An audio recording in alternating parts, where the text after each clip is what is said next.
And then we got this. Let me open this up and let's see it.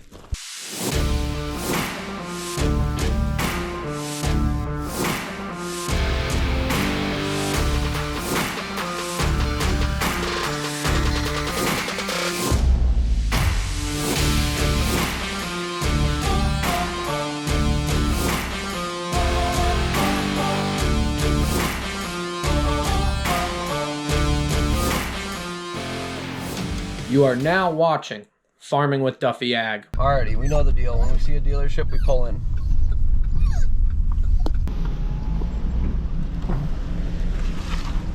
Hell yeah. Exarion with triples on the back. So in New Zealand, they had the smaller Exarion and they'd actually move the triples from the back to the front. Or right, yeah, back to the front to the back. But the cab picks up and rotates. So then that, you're looking right at it. What else they got in the lot? Little Oxbow merger. That's neat. Very neat.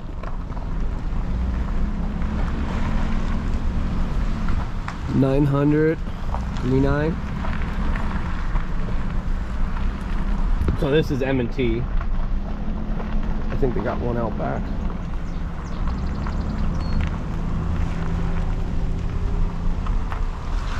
They got 970 out back.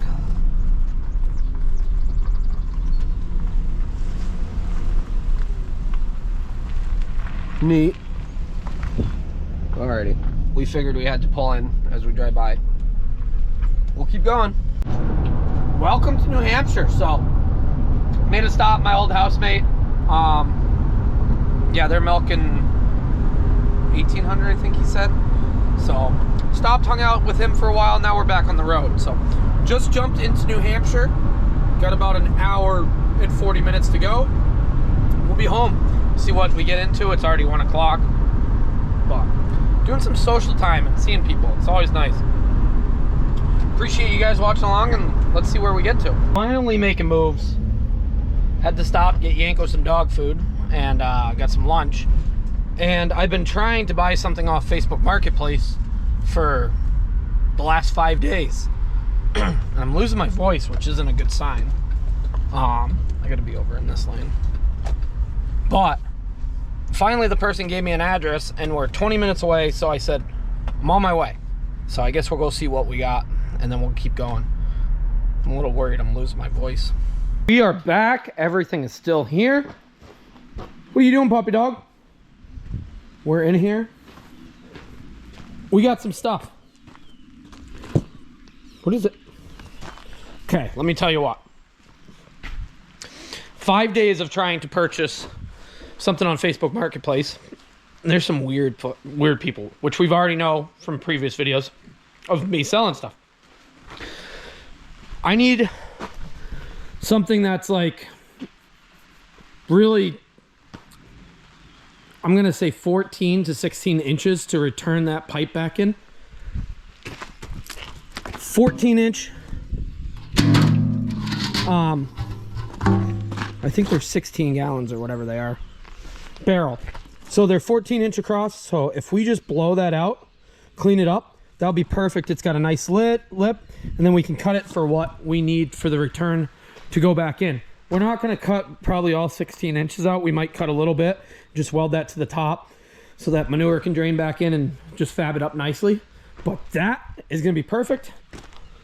We also got a 55-gallon drum one, but the people were freaking weird. So it took me 5 days to get an answer. Show up, they're like sitting there, they're like, oh, is your dog friendly? He can come out. I was like, he ain't friendly. So clearly they didn't watch the channel, but one dude tried to put his hand through the window and Yanko was not having that. He was trying to sell me a motorcycle. He was like, what else you want to buy?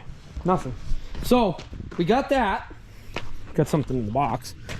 We got the row cleaners from Bradley.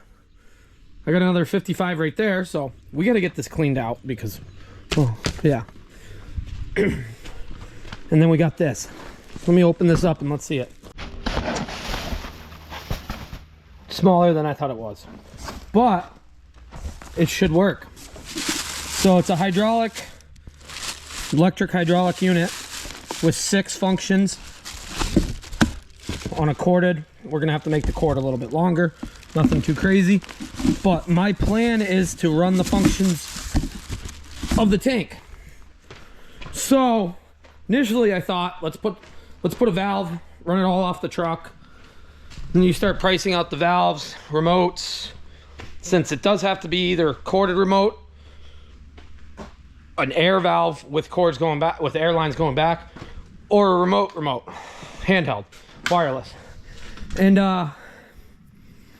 we got to do, at that point, you got to be able to spread, open your nurse pipe, rotate, and lift up. The guillotine valve will tee it in, and they got ball valves that actually work with it. Problem there is the cost. So it's pretty expensive to do that. And for the amount of time that I'm actually, that's gonna be its own thing. We'll talk about that later. But the amount of time the amount of manure that I actually pump through this is not like anything, it's not a lot. You gotta figure, if I pump 2 million gallons this year between 2 trucks and a tractor, so you're under 1 million gallons out of a truck, that's probably where I'm gonna be. So putting that on, we can drastically cut our costs. That's the big thing. And if it works for a season, it works for a season. It was $500. We'll run our lines, and as you see, so you need to be able to actually have a remote, because you need to be able to open the spread. You can't jump out, run back, pull a lever, jump back in there, and then run back up there. That doesn't work. So this has to be remote no matter what to open it. And I guess, yeah, we could switch it to an air, but it doesn't work as well. So that's my plan with it. And then the truck hydraulics will run steel lines back, and then you run your hose to your impeller. We got to get, or to the motor that runs the impeller. So that will drastically cut down the cost. We won't have everything here. Maybe someday we'll have it. My other white truck, the Hool tanker, that's all air valves with, or hydraulic valves with air function. So the cab actually has remotes in it, switches to run it. But I think this will work. We're gonna find out. I figure if the system is already full, as far as the pistons, rotate, stuff like that, we don't need that much capacity, because the functions that we're doing isn't that much. The pump itself on the manure pump needs a lot of capacity, a lot of flow, so that's why putting this on will make a lot more sense. Plus it just matches, goes good. Somebody did ask if I'm going to take these red fenders off. I don't know. I really don't know yet. But alrighty, so we got those.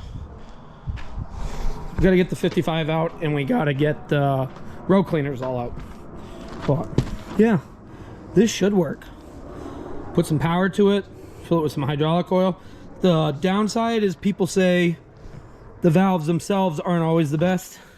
So hopefully we got a good set of valves and we can go from there. If not, well, that will be a pain. So we stopped at Petco, and I think it was Manchester. And we're walking around, and somebody recognized you and then recognized me. So I appreciate it when I'm out in public that people are like, hey, watch the channel. But we're not going to be able to get these out by ourselves because they weigh quite a bit. So we'll have to get some help tomorrow. I think everybody's from the farm now. Here's our score though. 55-gallon drum. I bought it because it was there. He did have another one of them, but we're not collecting. But I bought this. We'll cut the lid out. Use it as a trash can. Instead of buying a trash can, we'll get some plastic bags. But this one is going to sit right on the side, like I said, for the return. So we got this project to do. We got that project to do. We got these row cleaners. So if you're new, or if you don't know about what goes on with a corn planter, these are like, I'm going to go with ancient row cleaners. And they push debris out from in front of the actual row unit, so you don't, the row unit doesn't jump out, doesn't hit dirt clots or root clots. So these ones are ancient. These do a much better job. The only thing is, I do not believe they bolt right up to this where the 4 holes are. So we might have to do a little bit of modification on drilling a new hole. Maybe 1 hole. Hopefully 1 hole. But we got to take these brackets actually off to put them on. Our other, the 4-row, has a set of Yetter row cleaners. Not as nice as this. Not as many functions of height. Yeah, these, I got a few that are, they're in 2 pieces. So you weld the fronts. But we got enough to make 8. So I think I got 1, 2, 3, 4, 5 full sets, and then we got some spare pieces to make 8. But our other one is just locked in. It doesn't ride out as nicely in front. These are actually set up so you can put no-till coulters in front, but we're not going to do that. We don't need that. Everything we're going into is worked ground as of right now. But what we're going to have to do is we'll just have to zing these brackets off because we're never going to use those row cleaners. These are much more superior, and then they will bolt on and they go out 22 inches, so they sit right out here. So we're going to be good on each side. I was a little worried about that, but appreciate it, Bradley at 4 Hills hooking it up. So appreciate him showing us around, telling me he had some. I went there just looking for corn planter parts because he said, hey, I got boxes of parts. You need anything? And I said, I didn't know he had row cleaners. And I wanted to get row cleaners for this, but honestly, I thought I wasn't gonna because they're a pretty penny. So, well, alrighty. I think that's enough for today. I'm really annoyed my voice is going away. Hopefully I'll be better tomorrow, but we got plenty of projects to dive into tomorrow. We got hoses to put on. We got brackets to make. We got cans to cut, both of them. We got that to figure out. We got this to figure out. We got quite a bit of work to do. So appreciate you guys watching along, liking, subscribing, being part of the channel. I'll see you guys on the next one. Have a good one.